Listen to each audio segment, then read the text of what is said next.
Praise the lord. మన ప్రభువును యేసుక్రీస్తు అతి పరిశుద్ధమైన నామములో మీరందరికీ శుభాభివందనాలు తెలియజేస్తూ ఉన్నాం.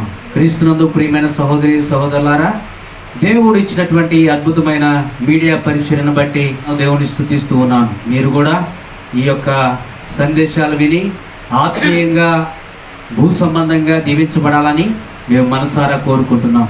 మనం పరిశుద్ధ గ్రంథంలో నుండి కొన్ని విషయాలను ఈ సమయంలో ధ్యానం చేసుకుందాం, ప్రార్థన చేసుకుందాం. పరిశుద్ధుడా, గొప్ప దేవ, గొప్ప రాజా, నీ ఘనమైన పాదాలకు స్తుతులు స్తోత్రాలు.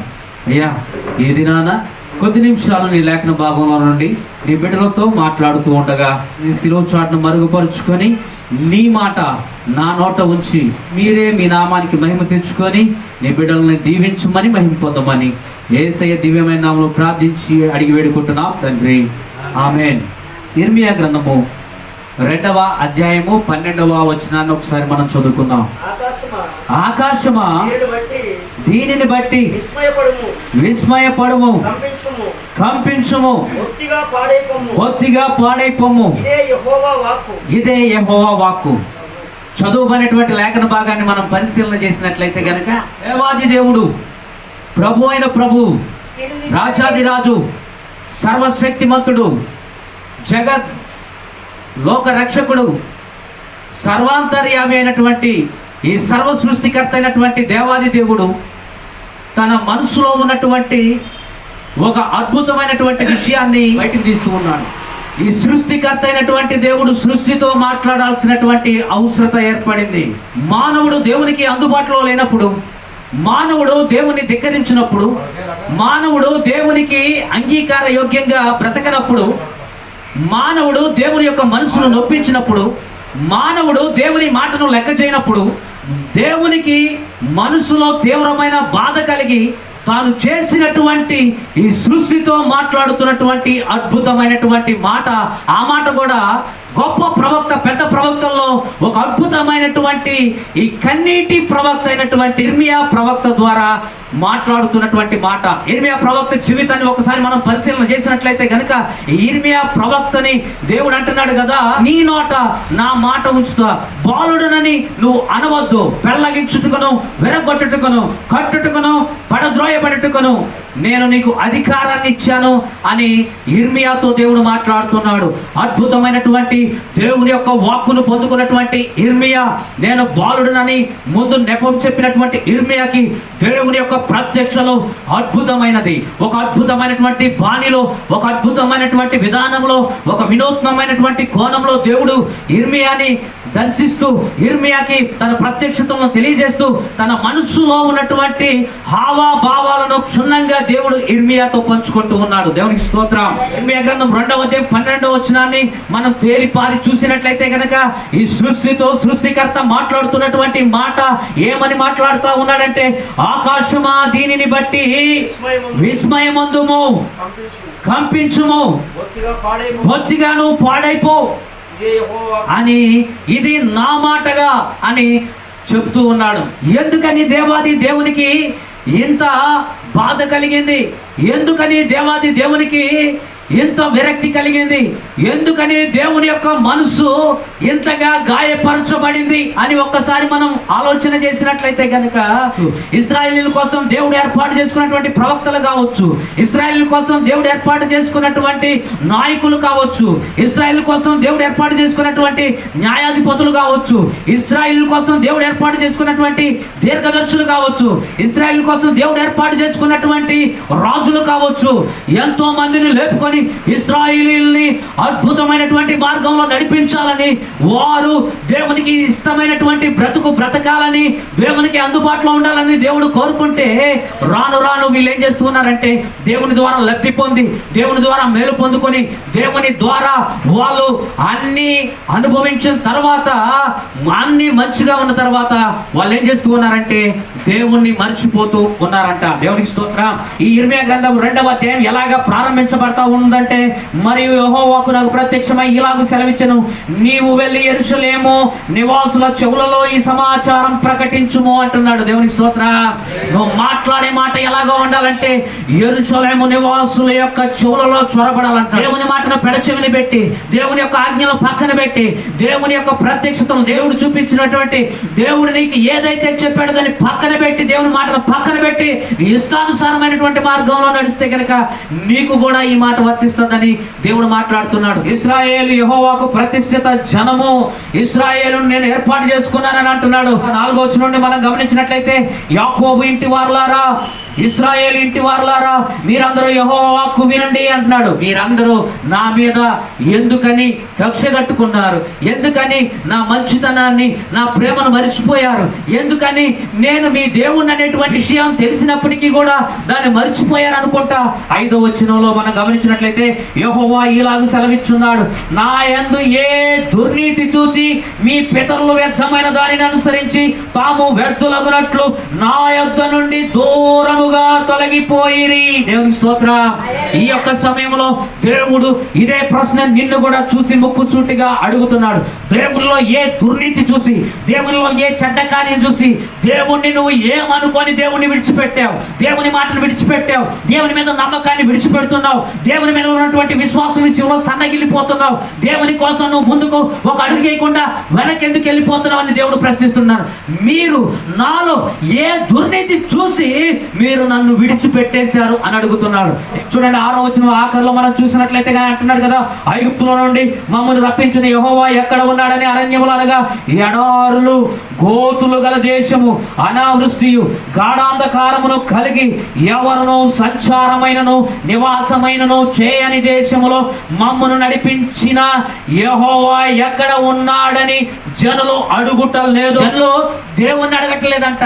జనులకి దేవుడిచ్చే ఆశీర్వాదాలు కావాలి, జనులకి ఈ లోక సంబంధమైనటువంటి కార్యకలాపాలు కావాలి, జనులకి ఈ లోక సంబంధమైన పేరు ప్రఖ్యాతులు కావాలి. ఈనాటి ప్రజలకి ఈ లోక సంబంధమైనటువంటి బాగోగులు మాత్రమే కావాలి, కానీ దేవుణ్ణి గురించినటువంటి స్మరణ, దేవుని గురించినటువంటి ఆలోచన, దేవుని గురించినటువంటి స్పృహ వారికి లేకుండా పోయింది. ఇటువంటి క్లిష్ట పరిస్థితుల్లో దేవుడు వారి పట్ల ప్రేమ కలిగి ఉన్నాడు కనుక, దేవుడు వారిని విడిచిపెట్టడానికి ఇష్టం లేడు కనుక, దేవుడు వారిని ముందుకు నడిపించడానికి, ఎక్కడైతే ఆగిపోయారో, ఏ విషయంలోనైతే బలహీనపడుతున్నారో, ఎక్కడెక్కడైతే సన్నగిల్లుతున్నారో వారిని బలపరిచి, వారి వెనుతట్టి, వారిని లేపుకొని, వారి చేయి పట్టుకొని వారిని లేపి వాళ్ళని ముందుకు నడిపించాలని దేవుడు కోరుకుంటున్నాడు. కనుక ఇక్కడ దేవుడు అంటున్నాడు కదా, ఇప్పుడు దాకా నా మాటలు విన్నారు, ఇప్పుడు వరకు నా ద్వారా నడిపించబడ్డారు, నా ద్వారా బలపరచబడ్డారు, కానీ నన్ను అడగటం లేదు. నాలో ఏ దుర్నీతి చూసి మీరు నాకు దూరంగా వెళ్ళిపోయారని బాధపడుతూ తాను చేసినటువంటి సృష్టిని చూసి ఆ సృష్టితో మాట్లాడుతున్నటువంటి దేవాది దేవుడు ఏమని మాట్లాడుతున్నాడంటే, ఆకాశమా విస్మయపడము. దీన్ని బట్టి అనగానే ఒక్కసారి దాని పైన ఉన్నటువంటి ఒక కీవర్డ్ నన్ను బాగా ఆకర్షించింది. ఇక్కడ మనం గమనించినట్లయితే కనుక, ఎందుకని మీరు నాలో ఏమి చూసి వెనక్కి వెళ్ళిపోయారు అని చెప్పి, దేవునిలో లేని వాళ్ళ కోసం, దేవునిగా కలిగి ఉండకుండా దేవుళ్ళు కాని వారిని దేవుళ్ళుగా కొలిచేవారు ఎలాగా ఉన్నారో వారిని గురించి ఒక మాట చెప్తా ఉన్నాడు. అక్కడ మనం గమనించినట్లయితే కనుక 11వ వచనాన్ని గమనించినట్లయితే, దైవత్వము లేని తమ దేవతలను ఏ జనమైనను ఎప్పుడైనను మార్చుకొనినా ఆయనను నా ప్రజలు ప్రయోజనము లేని దానికై మహిమను మార్చుకుంటున్నారు అని అంటున్నాడు. దైవత్వము లేని ఏ జనమైనను ఎప్పుడైనా వాళ్ళు మార్చుకున్నారా? నా ప్రజలు ప్రయోజనం లేని దాని కొరకు తమ మహిమను మార్చుకుంటున్నారంట. దేవుణ్ణి దేవుడిగా చూడని వాళ్ళు, దేవుడు కాని వారిని వాళ్ళు అంత నిష్ఠతో, భక్తితో, శ్రద్ధతో, వాళ్ళు అంత కట్టుబాటుతో విడిచిపెట్టకుండా వాళ్ళు దైవత్వం లేని తమ దేవతలను ఏ దినమైనా ఎప్పుడైనా వాళ్ళు విడిచిపెట్టారా, మానేశారా?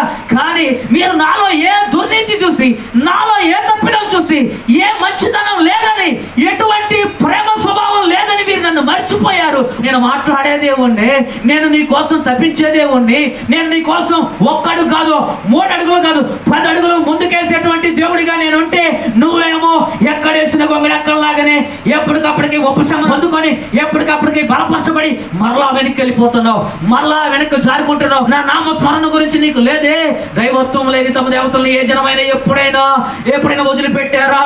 నా జనులు ప్రయోజనం లేని దాని కొరకు వారి మహిమను మార్చుకుంటున్నారు అని బాధపడుతూ సృష్టికర్త అయినటువంటి దేవాది దేవుడు అంటాడు కదా, ఆకాశమా దీనిని బట్టి విస్మయం ఉందమో అంటున్నాడు, కంపించుమో అంటున్నాడు. దేవుని స్తోత్రం. చూడండి, ఆనాటి దినాల్లో ఇశ్రాయేలు చేసినటువంటి పొరపాట్లు 2 ఆ పొరపాట్లు మనలో లేకుండా చూసుకోవాలి. ఆనాడు ఇశ్రాయేలు చేసినటువంటి అదే పొరపాటు మనం చేయకుండా ఉండాలని దేవుడు హెచ్చరిస్తూ ఉన్నాడు. ఈ కార్యక్రమం చూస్తున్నటువంటి నిన్ను చూసే దేవుడు మాట్లాడుతున్నాడు. ఈ మాటలు వింటున్నటువంటి నీ కోసమే దేవుడు పలుకుతూ ఉన్నాడు. ఆనాడు ఇశ్రాయేలుతో మాట్లాడినటువంటి అదే 2 మాటలు ఏ విషయంలో వారు తప్పిపోయారో అదే విషయాల్లో మీరు తప్పిపోకూడదని, అదే రిపీట్ కాకూడదని, వారిలాగా ఉండకూడదని, వారికన్నా ఇంకా విశ్వాసముతో ఉండాలని దేవుడు కోరుకుంటున్నాడు. వారు చేసినటువంటి తప్పిదములు 2 ఏంటో మనం చూద్దాం. ఆ యొక్క యిర్మీయా గ్రంథం 2వ అధ్యాయము 13వ వచనాన్ని ఒక్కసారి మనం గమనించినట్లయితే గనక, ఆ జనులు 2 నేరములు చేసి ఉన్నారు, జీవ జలముల ఊట అయిన నన్ను విడిచి ఉన్నారు. నెంబర్ 1.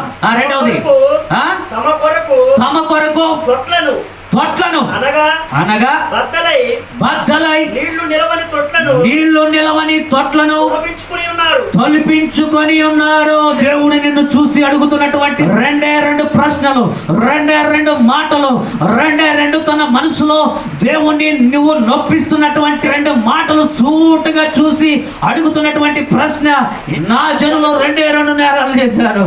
ఆ నేరాలు ఏ నేరాలు అంటే, జీవపు ఓట అయినటువంటి నన్ను విడిచిపెట్టి ఉన్నారు.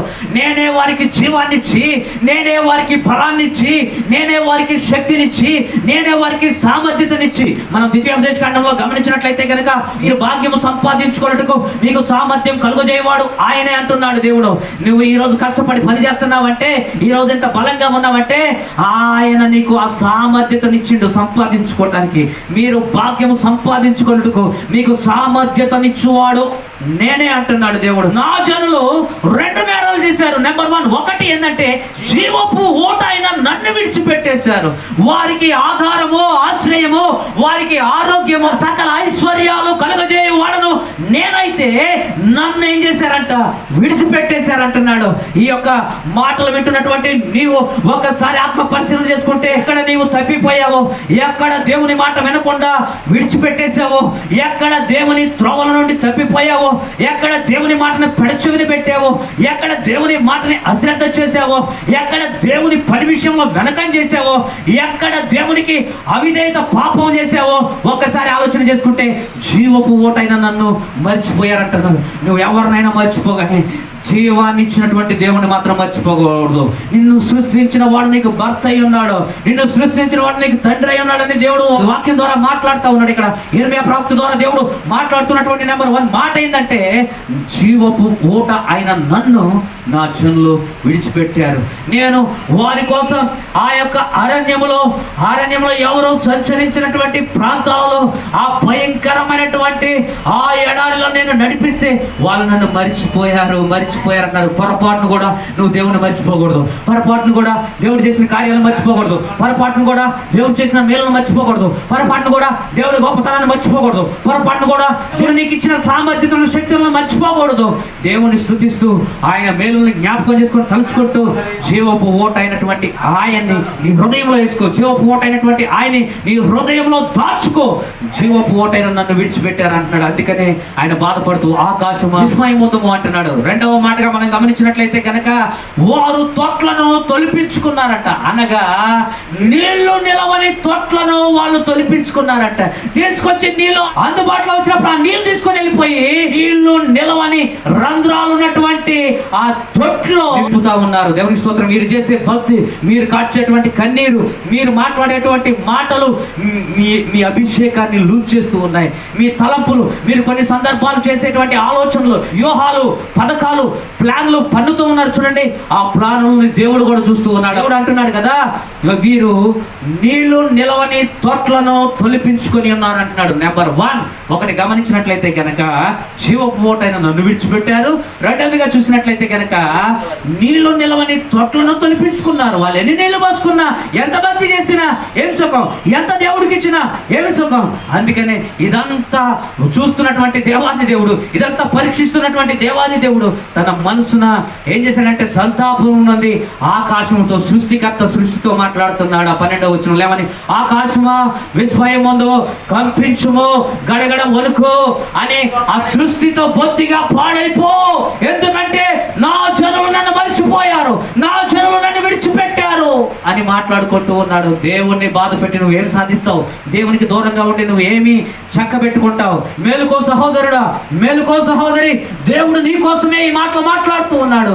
జీవపోటైనటువంటి దేవుణ్ణి వదిలిపెట్టొద్దు, నీళ్లు నిలవని తొట్టలను తొలిపించుకోవద్దు అన్నాడు. ఇస్సాకును మనం గమనించినట్లయితే తండ్రి హయాములో ఏర్పాటు చేసినటువంటి బావిల్ని మరలా తవ్వించాడు. ఆ భయంకరమైనటువంటి కరువులో ఆయన విత్తనములు విత్తి 100కి 100 పంట కోసాడంట. ఈ యొక్క మాటలు వింటున్నటువంటి మీ జీవితంలో కూడా దేవుడు అద్భుతం చేయబోతున్నాడు. ఈ యొక్క సమస్యకు దేవుడు ఫుల్ స్టాప్ పెట్టబోతున్నాడు. ఈ సమస్యను నివృత్తి చేయబోతున్నాడు. ఈ యొక్క సమయంలో నీకున్నటువంటి వేదన, నీకున్నటువంటి ఆ యొక్క మనస్తాపం, నీకున్నటువంటి ఆ స్థితిగతుల్లో నుండి దేవుడు నిన్ను తప్పించడానికి ముందుకు వస్తున్నాడు. దేవుణ్ణి నీ జీవితంలో ఎలాగ చూడాలంటే జీవపు ఊటగా చూడాలి. దేవుని నీ జీవితంలో ఎలాగ చూడాలంటే ఏ మాత్రం కూడా రంధ్రాలు లేని మంచి తొట్లుగా చూడాలి. ఈ స్పృహను కలిగి ఎవరైతే దేవుని మీద ఆనుకుంటారో వారికి దేవుడు సమృద్ధిగా దీవెనలు, విడుదల, సంపూర్ణమైన బహుమానం, ఆశీర్వాదం దేవుడు సమృద్ధిగా అనుగ్రహించును గాక. ఆమేన్. పరిశుద్ధుడైన ప్రభువా, కృప కలిగిన దేవా, నీ ఘనమైన పాదాలకు స్తుతులు స్తోత్రాలు. ఈ శిలువ చోట్ను మరుగుపరుచుకొని మాట్లాడేందుకు నీకు స్తోత్రాలు. అది నా మాట కాదు ప్రభువా, అది నీ మాటగా నీ బిడ్డలు స్వీకరించి ఈ మాటలు వింటున్న నీ బిడ్డల జీవితంలో ఒక అద్భుతం జరుగును గాక. నీ బిడ్డల స్థితిగతులు మారును గాక. జీవపు ఓటైనటువంటి దేవ అయా తండ్రి, ఏదైతే నిర్జీవమైందో వారి జీవితంలో మరలా జీవాన్ని రేకెత్తించండి ప్రభా. వీరి ప్రార్థనలు అయా తండ్రి, వీరి యాచనలు, వీరి విజ్ఞాపనలు, వీరి స్తుతులు ప్రభా తండ్రి నీ సముఖానికి చేరటకు మీరు కృప చూపించండి. ఈ లైవ్ చూస్తున్నటువంటి వారిని అయా తండ్రి ప్రభా, ఇక్కడ ఉన్నటువంటి ప్రతి ఒక్కరిని వింటున్న వారిని మీరు దీవించండి. వారి జీవితంలో ఒక మేలు, అద్భుతం, ఆశీర్వాదం చేయమని యేసయ్య ఘనమైన నామములో ప్రార్థించి స్తుతించి అడిగి పెట్టుకుంటున్నాం తండ్రి. ఆమేన్. దయతో గమనించండి, మీరు మా ఛానల్ సబ్స్క్రైబ్ చేయండి. నిసి పెసరమెల్లి అని ఉంటుంది. జీసస్ ప్రొఫెటిక్ వాయిస్ మినిస్ట్రీస్, యేసు ప్రవచన స్వరం అనేటువంటి ఈ పరిచర్య కోసం ప్రార్థన చేయండి. ఖచ్చితంగా ఈ ఛానల్ని మీరు సబ్స్క్రైబ్ చేయండి. పక్కనే ఉన్నటువంటి బెల్ ఐకాన్ని క్లిక్ చేయండి. మీకు మేము పెట్టిన ప్రతిసారి వీడియో ఏదైనా పెడితే మీకు వస్తుంది, ఖచ్చితంగా లేటెస్ట్ అప్డేట్ వస్తుంది. అలాగే లైక్ కొట్టండి, కామెంట్ పెట్టండి, షేర్ చేయండి. మీ సలహాలు మీరు మాతో పంచుకోండి. మీ యొక్క ప్రార్థన అవసరతలు ఏమైనా ఉంటే మీరు కామెంట్ బాక్స్లో మీరు పెట్టండి. ఖచ్చితంగా మీకోసం ప్రార్థన చేస్తాం. ప్రభు మిమ్మల్ని అందరినీ దీవించి ఆశీర్వదించును గాక. Amen. Praise the lord. God bless you all.